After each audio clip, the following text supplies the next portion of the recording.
Hi, Sarah. Welcome to the podcast. Thank you for joining me today. Yes, thank you for having me. Thank you. So, I'm looking forward to diving into some of the areas like thyroid health, gut health today. And for those who maybe aren't following you on Instagram currently, I definitely recommend that they do because you're always sharing so much valuable information. But could you just give us a brief introduction to who you are, what you do, and how you got into this area? Yeah, so I'm a registered dietitian by trade. I've been one for, almost 15, a little over 15 years. Initially conventionally trained, and, halfway through my career, really kind of decided that what I had been taught was not 100% accurate and 100% up to date. And as I started really becoming more interested in functional nutrition, functional medicine, holistic side of things, really started to fascinate me. And I found out very early on that that was a huge passion of mine. And after learning a lot more and kind of educating myself, I actually realized that I had more symptoms and more health issues than I thought I did. I thought I was the healthiest person I knew because, as a dietitian, I ate well, I exercised, all of that stuff. But as a teenager, kind of my first symptom really was acne. As soon as I hit puberty, the acne was out of control. I mean, I just remember it really affecting my life, affecting my confidence, affecting, my ability to look at people straight in the eye. So my initial fix for that, quote unquote, was going on birth control pills. And I did that as a teenager, initially for the acne. And it, obviously ended up probably masking a lot of hormonal issues that I had. So was ending up being on birth control for probably over 15 years. So, kind of always thought, oh, my hormones are fine, my period's fine, but it was because of the pill, right? It wasn't my own. So I probably definitely had a lot of hormonal issues. And then ended up developing a lot of digestive issues as well. Would get really painful after I ate, had some trouble with bloating, had a little more constipation. So those were kind of my initial symptoms. And at first, I went to my conventional doctor who really had nothing to offer, didn't even, test my hormones, basically was like, oh, you're on birth control, that's good enough kind of thing. Well, after learning more about the pill, I wanted to go off of it. And so I asked her about it, and she looked at me literally like I was an alien. Like why would you want to do that? She actually ended up diagnosing me with a fibroid. And the more I learned about it, the more I was like, well, I think that's probably why I got the fibroid, was being on the pill. And she's like, oh no, studies show that being on the pill is how we treat a fibroid. And I was like, well, that makes no sense because I've been on it for 15 years and I still got a fibroid. So, who knows about that? Through the ultrasound that I got to diagnose me with the fibroid, on the report, it actually said like possible PCOS. And that was the first time I had ever seen that. Like the doctor never even mentioned it to me. After I had to read it on the report. And that's not actually something I talk about a whole lot because to this day, I still don't really know if I truly had PCOS or not. I mean, definitely could have been part of it. But, being in the more holistic mindset at that time, I tried to seek out better options. I went to a holistic nurse practitioner who really offered no natural solutions, who basically, was like, oh, well, I can send you to, an OBGYN that can cut off the blood supply to your fibroid, kind of thing. And I was like, well, I think there's more to it than that. And then even tried a naturopath and, just didn't really feel like they were getting to the root cause. I ended up having to ask my naturopath for a stool test. And, it wasn't offered. And, even then it wasn't really helping. So I was like, you know what, forget this. I need to do this on my own. So I actually found the FDN program, which is Functional Diagnostic Nutrition, program, and decided I really needed to take control of my own health. So through that program, I just really learned a lot more about just the body as a whole and how connected it is and how addressing the gut and stress and diet and lifestyle and all of that is really helpful, and started learning a lot more about functional lab work. And ended up doing a couple of stool tests until I came across the GI map, which is what I do now. And I know you do that one and love that one too. And found out that I actually had a parasite. I had a couple parasites, like 3 parasites. I had a worm, and I had really bad dysbiosis. Like my beta glucuronidase was over 5,000. So I knew there was more to it than that. And, through healing my gut, really managing stress, looking at, diet again, looking at lifestyle, all of those things, I finally actually started to feel better. And so then I was like, you know what? I need to help other women do this too, because, even sometimes natural routes I find aren't always addressing the body as a whole and not really digging deep enough. And so through doing that, my acne, my skin is clearer than it's ever been. My hormones are more balanced than they ever have been. I don't deal with digestive issues like I did before. So that's really what I like to help other women, find their solution to. Mm-hmm. Yeah, and that passion kind of really shows. The fact that you've been through that, it makes you relate more to the clients that you're working with. Yeah, I think that's really important. And how would you say that your nutrition philosophy has changed since what you learned in school? How does that differ from what you learned in when you were training to become a dietitian?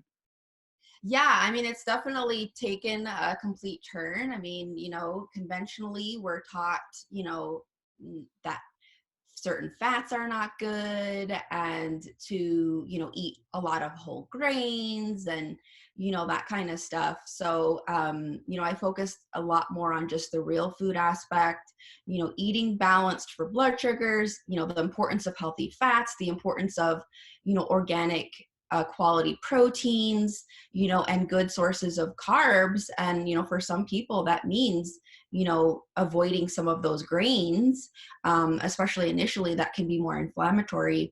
And just really avoiding the processed foods, looking at the labels and looking for things that are, sound like food versus, chemicals, even if it looks good, like as far as calories and fat. And like, I don't pay attention to a lot of that anymore. I don't really read nutrition labels, more so, the ingredient list, and not necessarily following, specific diets, really trying to find out what works best for, the individual and how they feel they're best.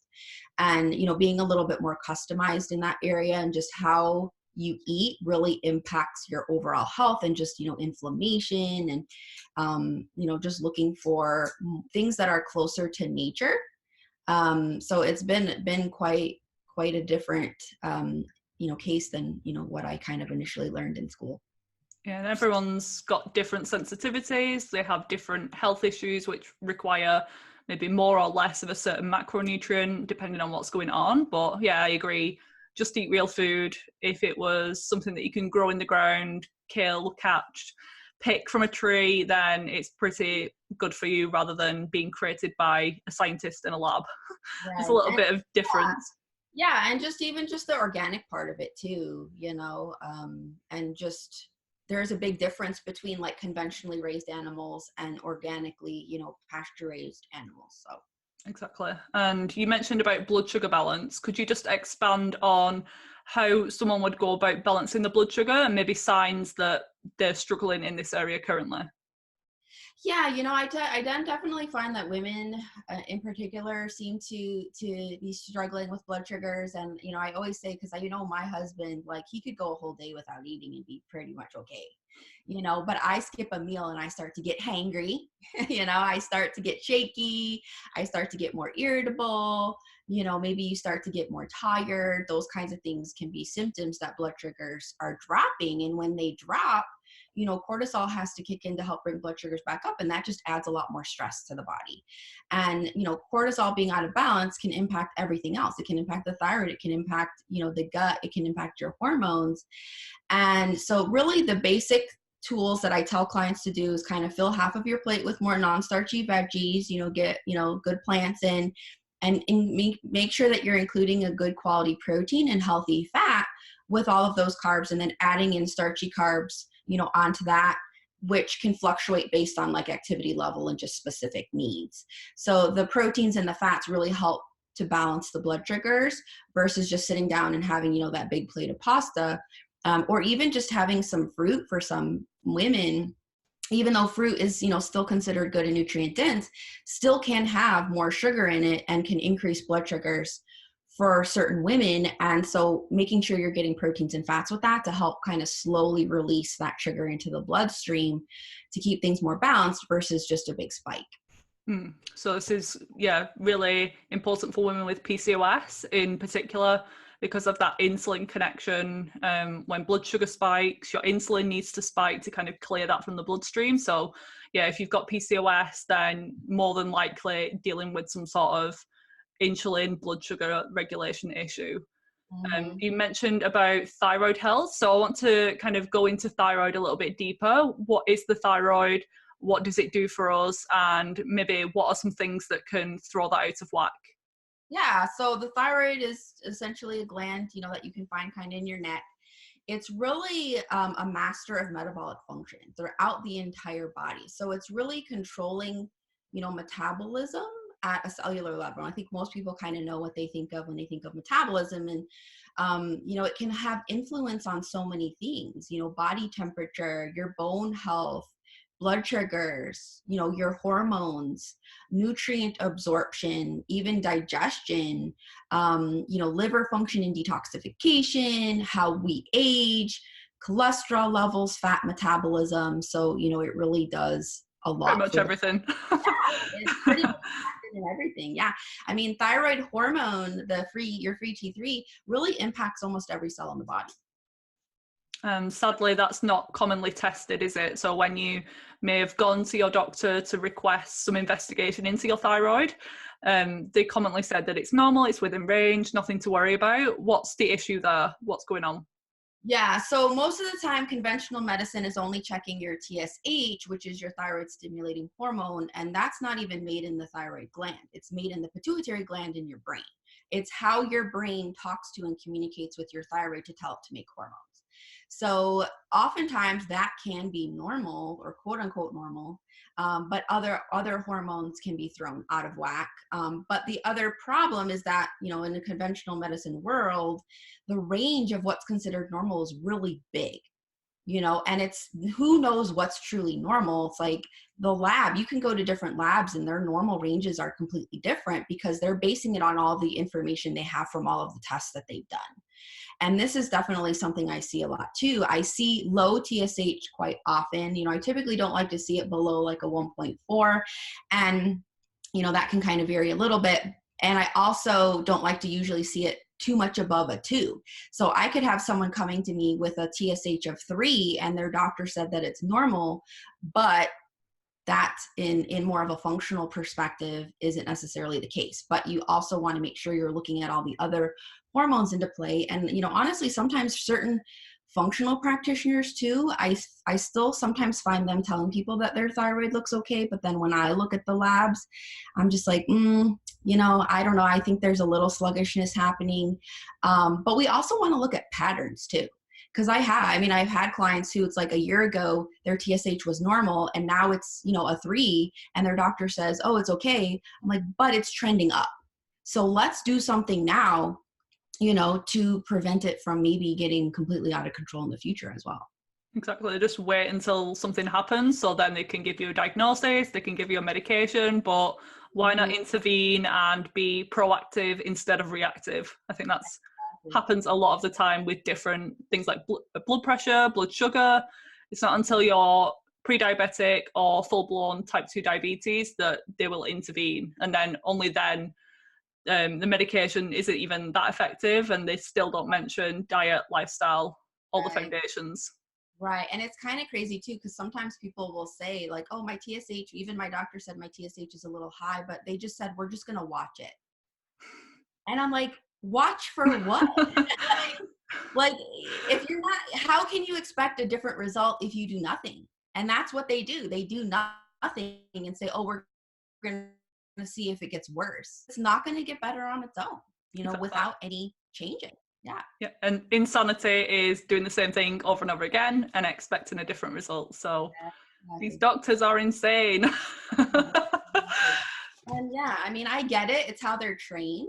We can't necessarily blame them in entirety, but I was conventionally trained and I, did the work to learn more because I, felt like there was more going on than what I had initially been taught. So it's just, I think it's somewhat being open-minded.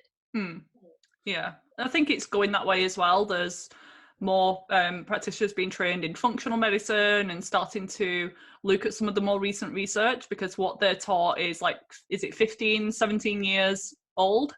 So all of this new research is not going to be in their hands for the foreseeable future, which is a real shame. But there are certainly things that they can do to start to implement some of these nutrition training, because what they get in school is probably a few hours, if not a few days of nutrition, and that's just not enough.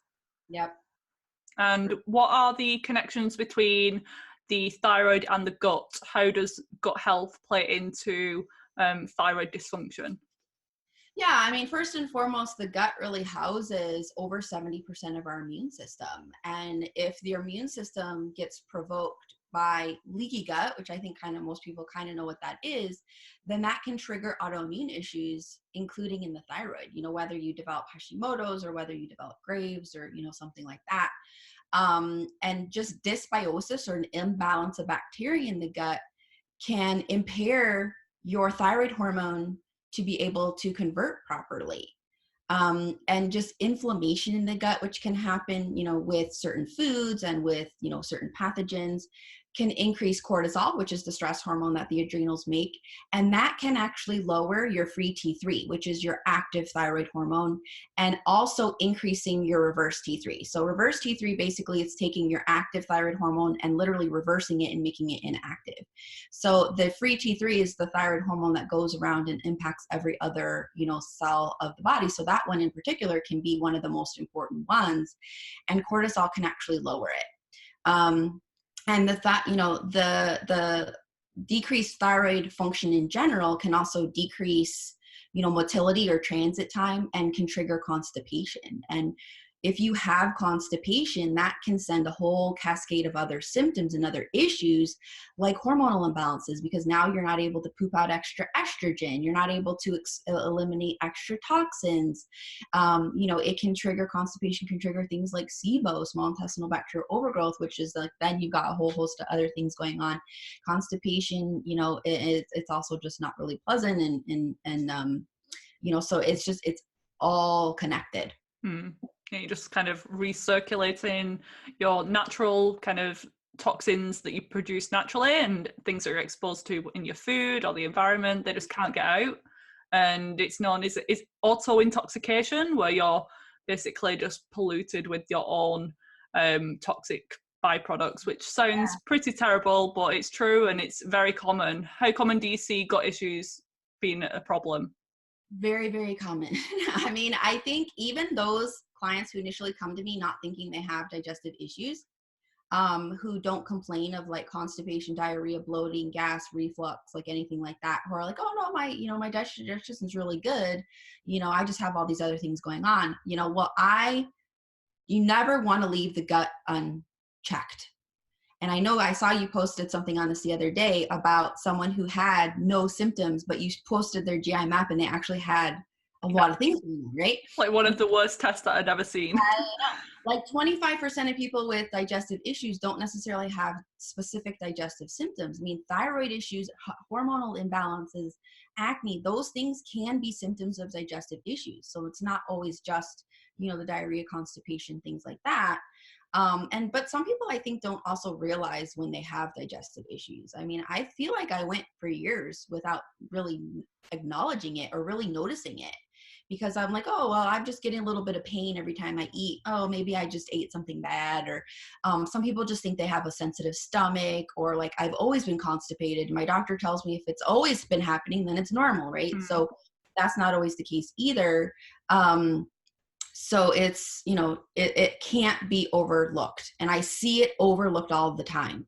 I never, ever will work with anyone who isn't willing to do a stool test, because we could work on everything else and spend a bunch of time, energy, money, you know, doing other tests and working on other things. But if your gut isn't addressed, you're probably not going to notice a whole lot of changes in those other areas. So it definitely, and you know, it's something that we can't overlook for sure.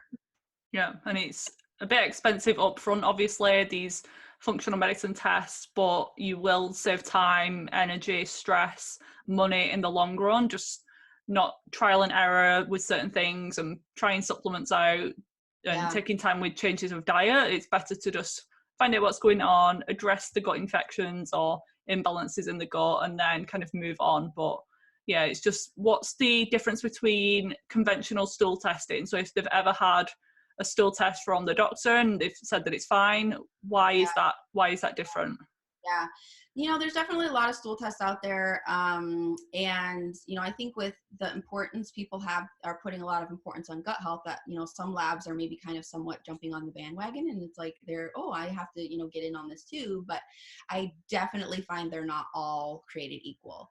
If you go to a conventional doctor and say, hey, I want a GI map, they will have no clue what you're doing.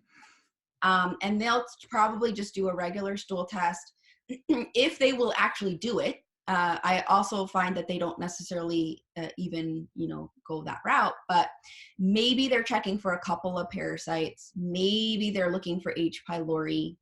That sometimes C. diff, depending, especially if someone has diarrhea, but typically that's it.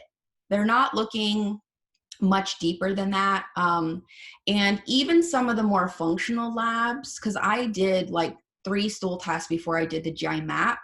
And the GI map was the only one that found my parasites and my worm.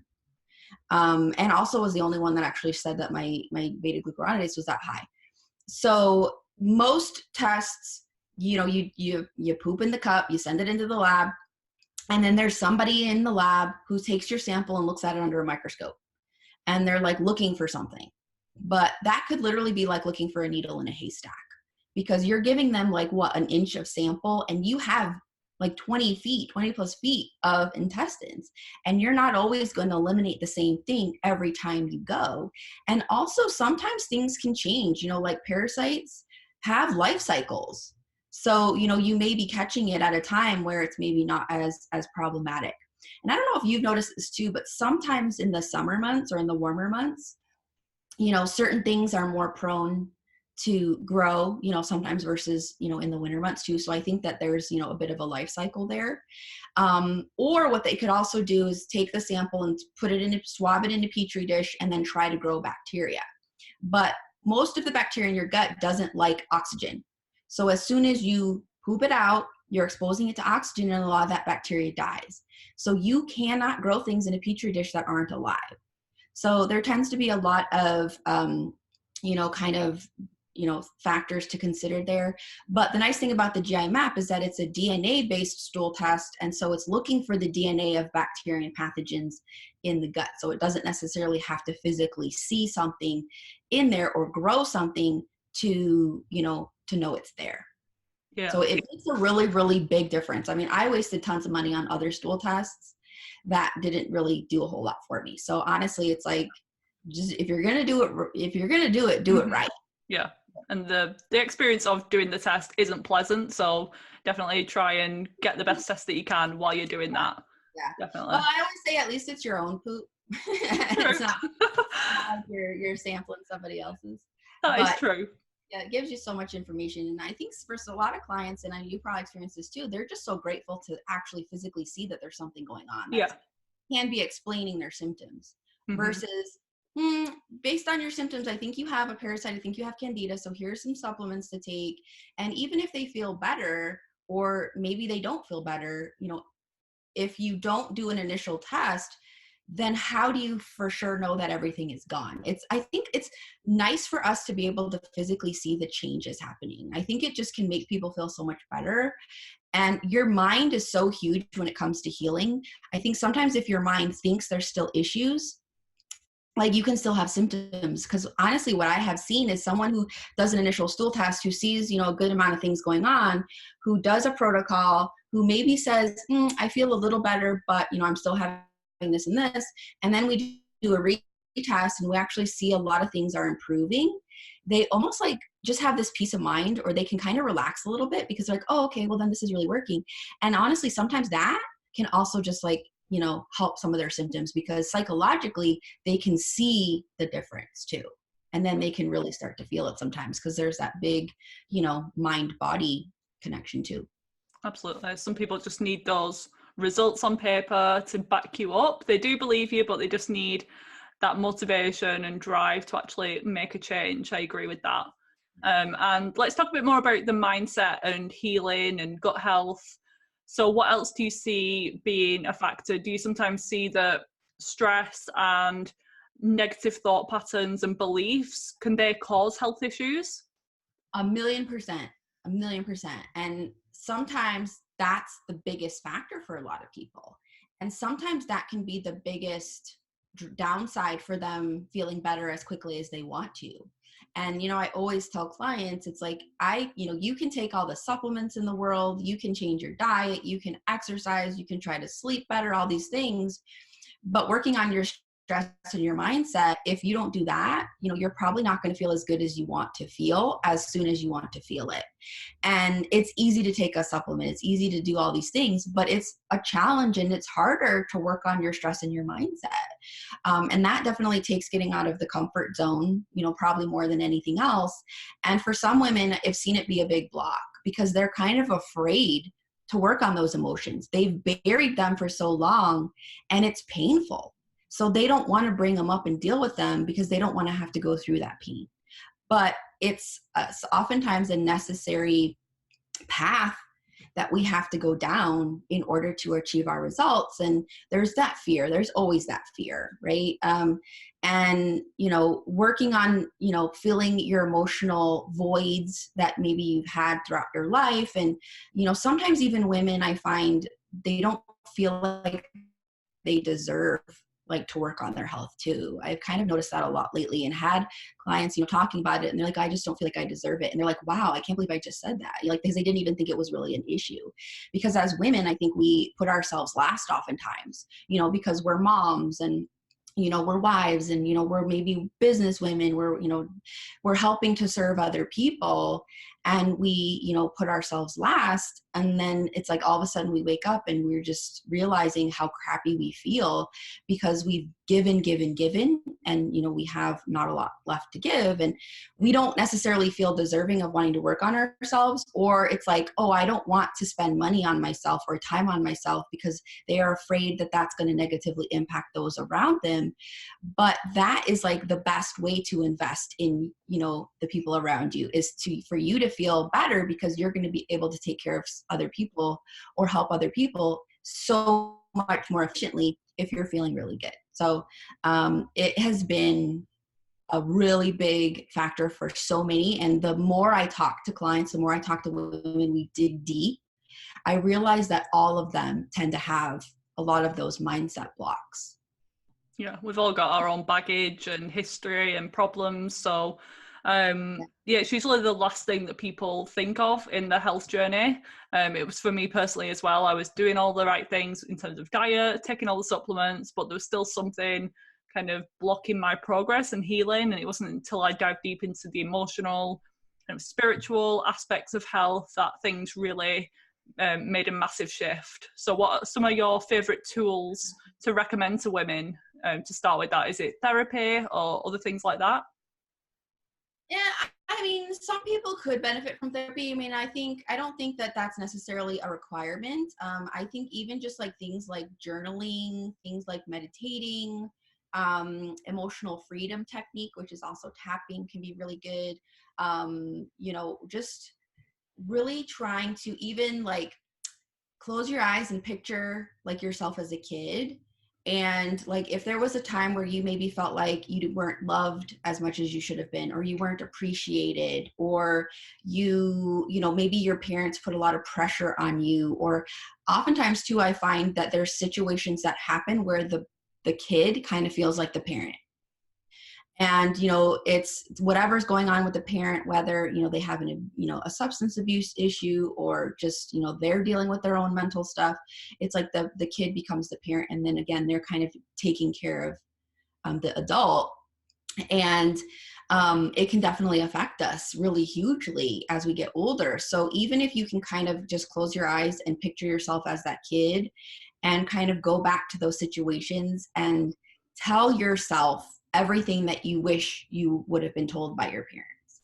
And, for I think a lot of the parents out there, we don't always realize that we're doing it. A lot of them have really great intentions and think they're doing a really good job, but we're learning, we teach, right? So the parents teach the kids, And then when the kids gets older and they have kids, now they're teaching the same thing without even really realizing it. So it's kind of reprogramming your subconscious a little bit and going back and giving yourself what you need. So even if you can just start with that, not everyone necessarily feels like they can afford therapy or, necessarily gets benefit from it, because sometimes you can only go once a month, or maybe once a quarter. And for a lot of people, that may not necessarily be enough. So I find it's really helpful to try to do something every day to kind of help with that. Even if you just spend 5 to 10 minutes, working on the mindset piece, or maybe you go on and you do, meditations that you find online for free, and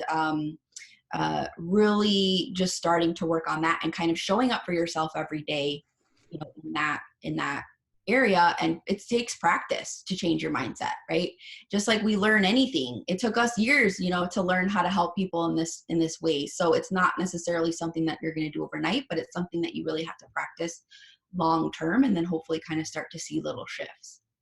I love that recommendation of it's like free, easy, simple, everyone can do it, everyone has access to it, going back and talking to your younger self. I really love that one, because I think we would all love to be able to go to therapy every week and talk to a professional, but it's just not available to everyone, and we can't all afford to do that. We don't have that luxury in life. So yeah, I love that simple recommendation. Yeah, the free apps, Headspace, Calm, Insight Timer, there's tons of things, but again, it needs to be a consistent daily thing, because your mind's a muscle, and just like you go to the gym, you need to work it every single day to see changes. And there's a big connection between childhood stress and trauma, in particular with digestive issues, so IBS, things like that.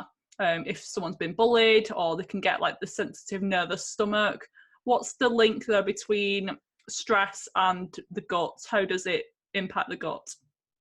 Yeah, I mean, you're just kind of like how cortisol can impact the thyroid. Cortisol can definitely impact the gut. So cortisol, when it's high, especially for a long period of time, it's catabolic. So it breaks down muscle tissue, and your digestive system is a big muscle. Especially the lining of the gut has a lot of protein in there. So high cortisol can start to break down that protein and can trigger leaky gut. And we have this big vagus nerve that runs from the brain to the gut. So they're constantly communicating with each other.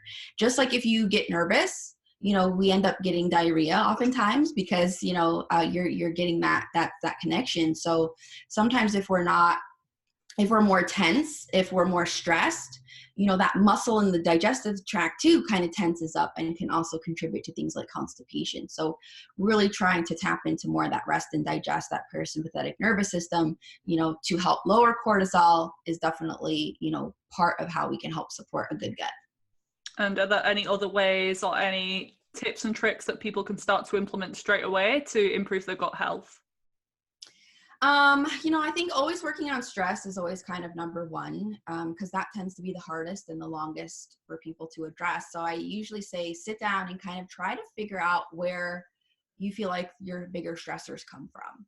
And because I think first thing you need to do is acknowledge that there are stressors, because I do have people who it's like, oh, well, I'm not really stressed. I don't feel stressed. I have a great life, like all this stuff. But I'm like, I feel like unless you live on a deserted island and you're independently wealthy and really have no care in the world, like you probably have forms of stress, just because our modern day society is like that. I mean, if you're still eating processed foods, definitely kind of work on cutting those out, or at least swapping those out for good, healthy options, making sure you're getting more fiber, making sure you're hydrating. Those are kind of first and foremost things that you can do outside of, going to work with someone that's going to be able to do some functional tests. Because we hear about all of these supplements and probiotics and gut healing powders, but if you're not mindful eating, if you're not managing stress, if you're not drinking enough water, then they're not going to be effective, are they? Yeah. And you can end up wasting a lot of money. And I mean, certain probiotics are actually detrimental for certain people. It's not as simple. I think a lot of people are like, oh, well, can't I just fix my gut with taking probiotics? And unfortunately, that's not really the case. That's just a small portion. But for some people, taking certain strains actually makes things worse. So, you don't want to do more harm than good by trying to do kind of some of that on your own. I mean, if nothing else, get it through food first. add in some, raw sauerkraut or something if you feel like you tolerate that. And especially if you don't tolerate those types of foods, that's another kind of red flag that there's probably something deeper going on. I've experienced that personally, like at the start of my health journey, having all the probiotics, all the fermented foods, not knowing that I had a major histamine sensitivity.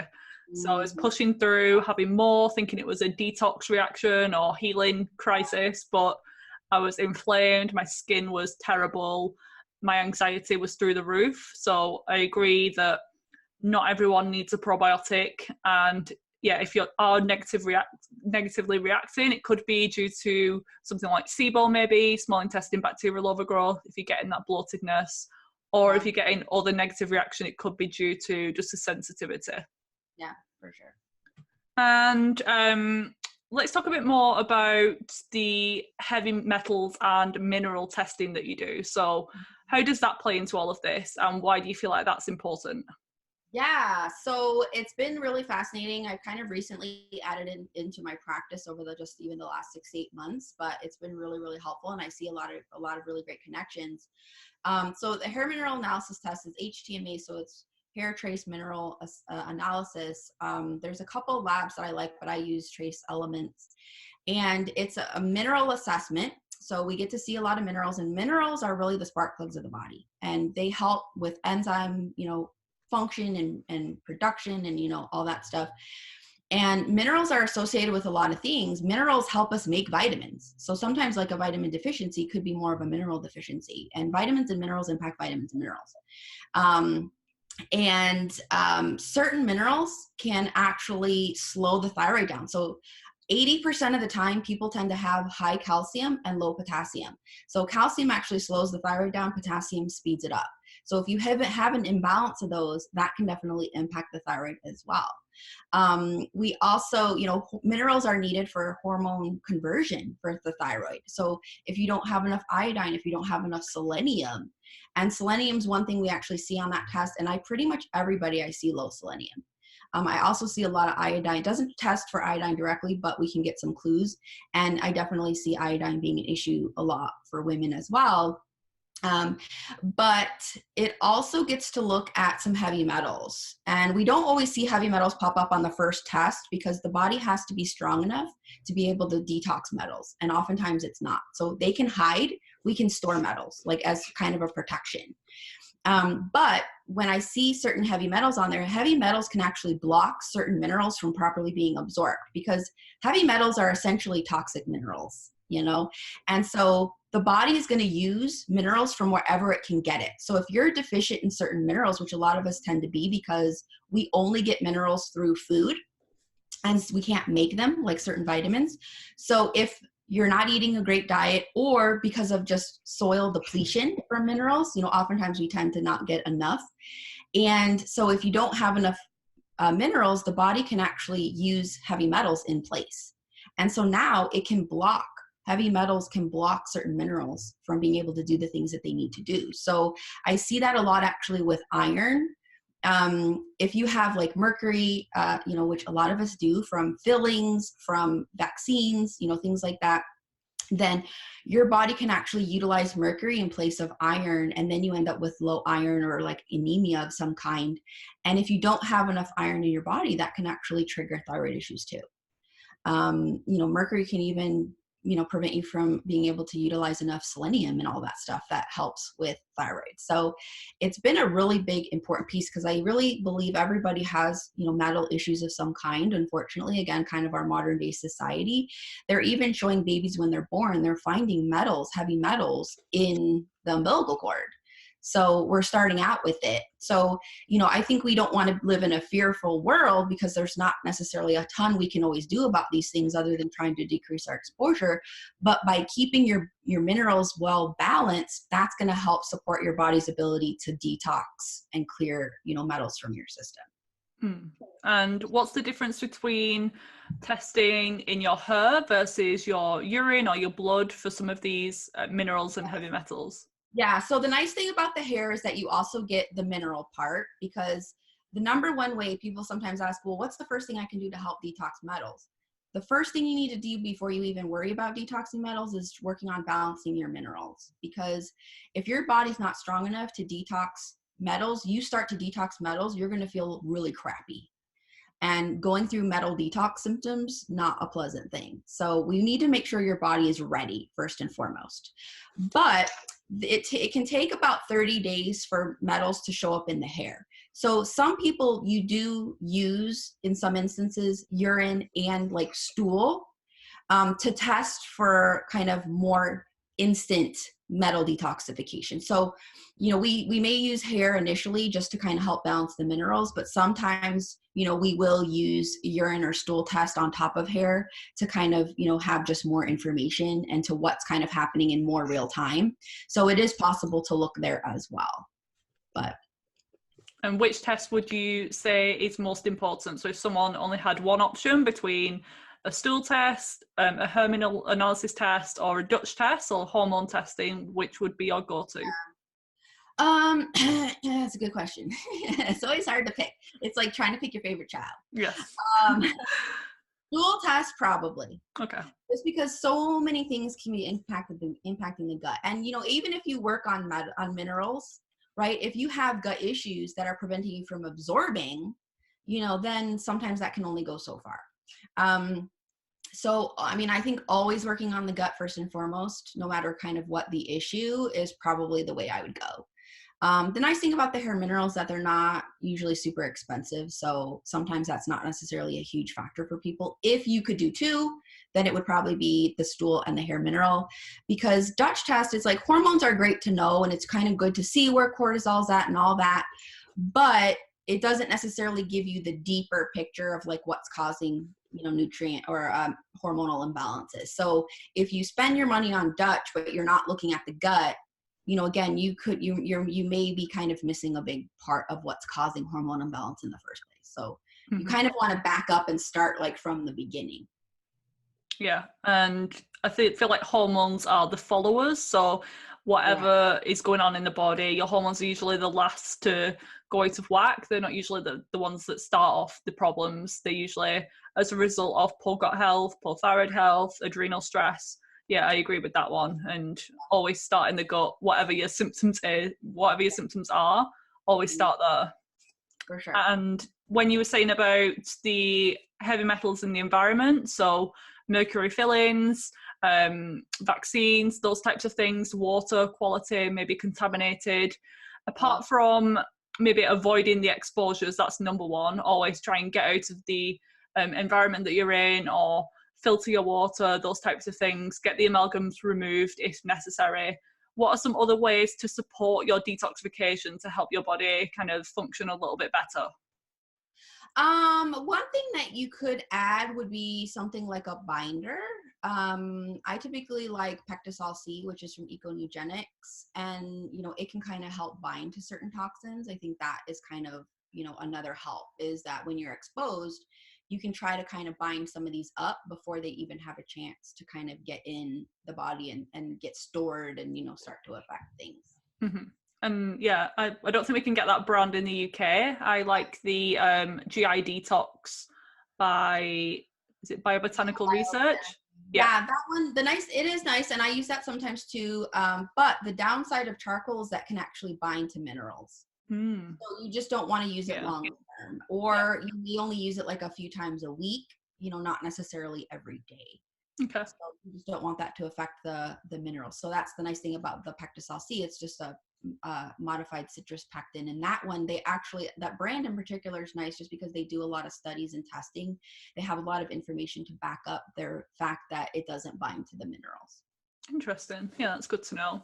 Yeah. So how does some of these things that we mentioned, so poor gut health, thyroid health, and heavy metals and minerals, how does that play into acne in particular? So this is one of the most common problems that women have or come to me about, is the skin. So they always believe it's just hormonal related, but how can some of these other factors be like causing skin issues?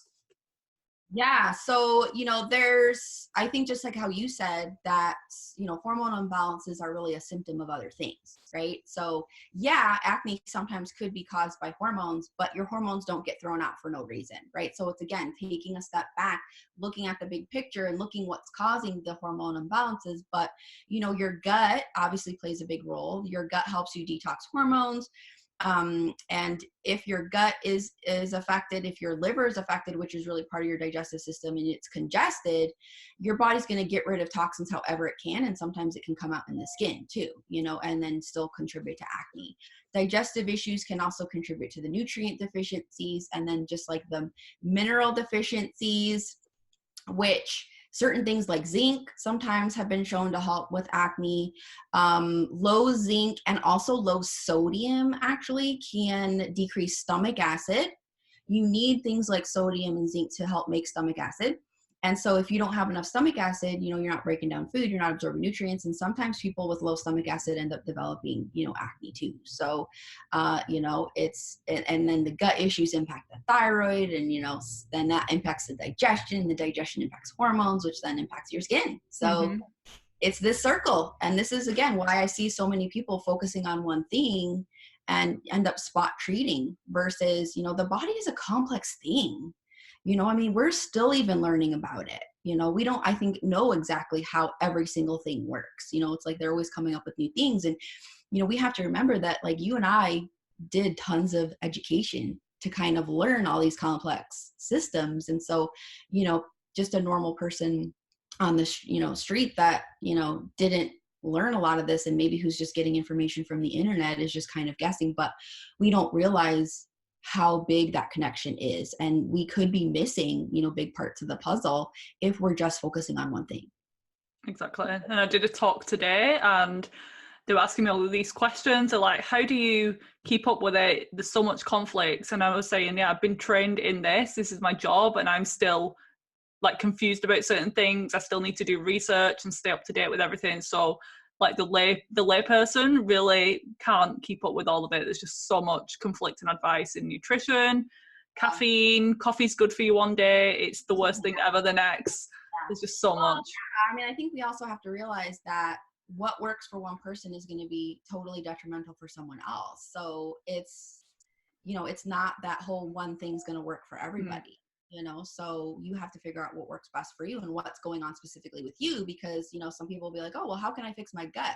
Well, I don't know, because there's not one, one thing that everyone can do. It's going to be totally individualized to what you have going on. And, just because one person has, a parasite in Candida doesn't mean that the next person that has the same digestive symptoms has a parasite in Candida. They could have totally different infections. And, so that's why you really have to look to see what's going on with you specifically. Yeah, and there's a lot of people with symptoms like sugar cravings, maybe bloating, and they automatically think it must be Candida. Like, Candida's my problem. I need to go on this anti-Candida diet, take all of these herbs.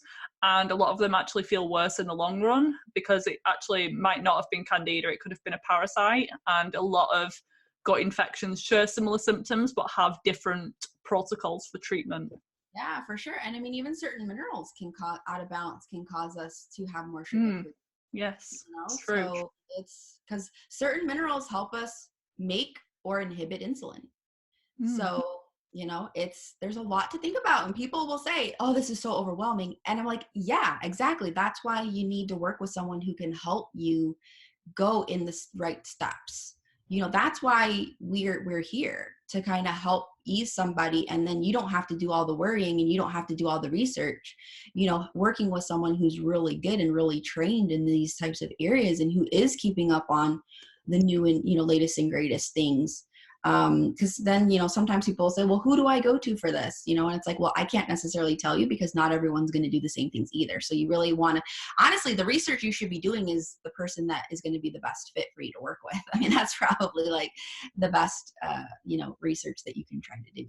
That's true. And how do you advise people to find like good advice online? So there's a lot of health bloggers who actually aren't qualified, or personal trainers who are giving advice. How do people weed out the qualified and trained people to listen to, other than the people who are maybe just selling something or aren't really knowledgeable?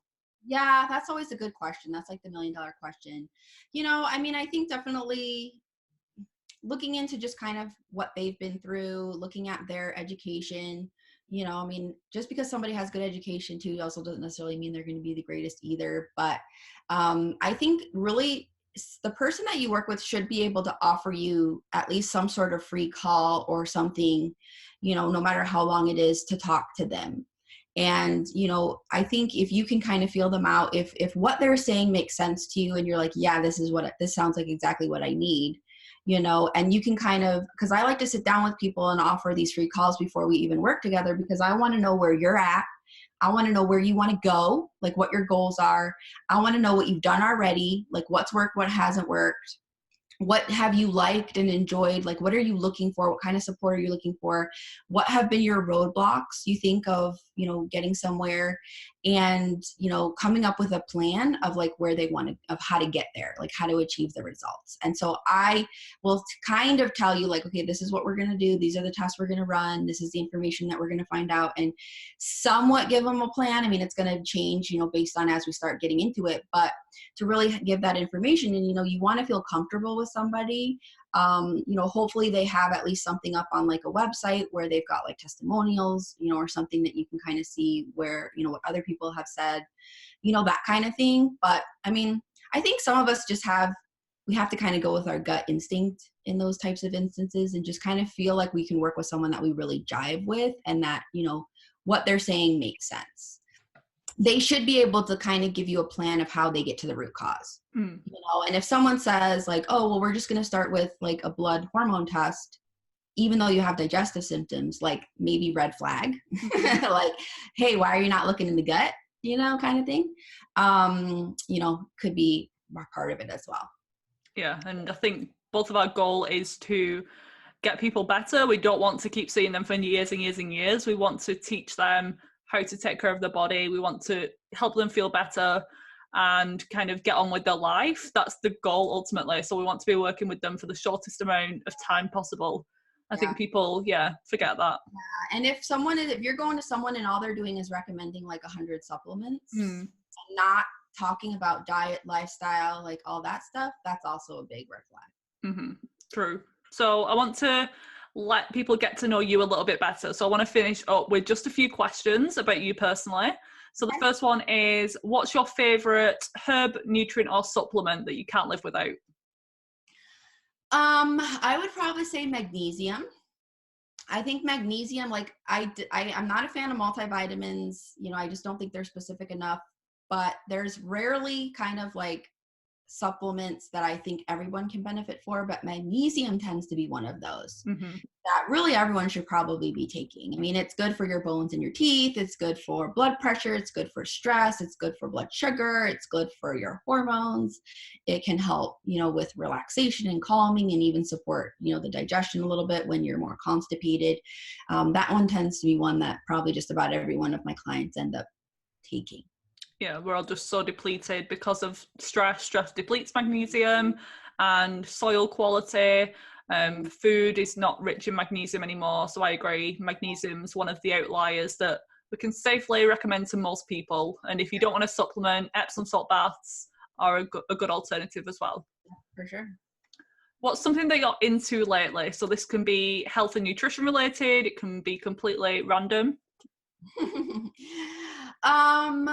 I know, I was thinking about this. I mean, the hair mineral tests, I've been really into those lately. But honestly, journaling. I was always like I spent so long trying to meditate, and I just wasn't a very good meditator. But then I started picking up journaling and doing that every morning, even if it's just for a few minutes. And I've really actually found it to be one of the more helpful things for me, just kind of in the mindset. And that's kind of one thing that I finally really have been able to kind of make part of my daily routine, and kind of can't live without it now. Some people, you tell them to meditate, but if it's going to stress them out, that's not a good stress relieving practice, is it? So yeah, find whatever you enjoy. And I agree, journaling is really good. Are there any questions that you ask yourself, or prompts, or do you just kind of let yourself free write whatever you feel like? Kind of free, but you know, I kind of try to put the things that I'm grateful for. I try to put like maybe like, you know, what do I want out of my future? Like almost like trying to manifest certain things, like what I want to look like, what I want to be like, you know, what I want to feel like, you know, all that kind of thing. You know, instead of kind of, you know, dwelling on a lot of the negative things, trying to kind of look at every, you know, positive thing that I've got going on. And if there's something that is kind of bothering me or stressing me out, like I try to kind of, how can I put a positive twist on it? Yeah, that's just important for everyone to start to get into the habit of. And at first it is difficult to, especially if you're in a negative situation or a stressful event, trying to see the bright side of things. It sounds cheesy, but it really does work. And gratitude has been shown to reduce cortisol levels, improve your serotonin and well-being. So yeah, it's worth a try for everyone to even mentally just list 3 to 5 things at the beginning of the day or at the end of the day, and that has a massive impact on your health, sometimes more than even supplements and things like that. Mm-hmm. What's one book that has changed your life? I don't know. You know, I don't know if I've had a book that has really changed my life. Maybe you have a good recommendation for me there. Because I'm like, I find that I read a lot of just like nutrition related. And I'm like, I was thinking about this the other day. I'm like, I think I need to just read a book for fun. Like, yeah. I think I need to like, you know, read something that is outside of that. So, hey, I'm looking for recommendations there. Yeah, I'm into like the personal development books. Yeah. So a good one is 4 Agreements. So I recommend that one if you haven't read that. That's my favorite one. Okay. Yep. Yeah. And then anything Brené Brown, love her work, and her Netflix documentary. That's a must see if you haven't seen that already. The Power of Vulnerability. That's a good one. Yeah. Okay, and then the final question is, where can people find you online? I'm sure they want to connect with you and find you on social media. So just go through your website and your Instagram account, all of that. Yeah, so my website is theorganicdietitian.com. And so it's, I always say dietitian because some people spell it with a C, but it's Dietitian. I spell it with the T.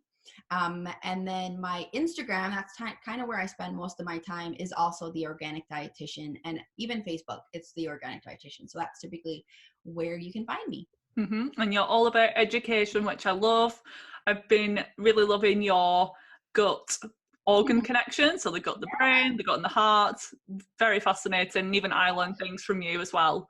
And you've inspired me to look into the her mineral analysis as well. So yeah, I'm excited to dive into that a little bit deeper and find how that can help my practice as well. So thank you so much, Sarah, for your time. I've loved this. I love chatting with you and connecting.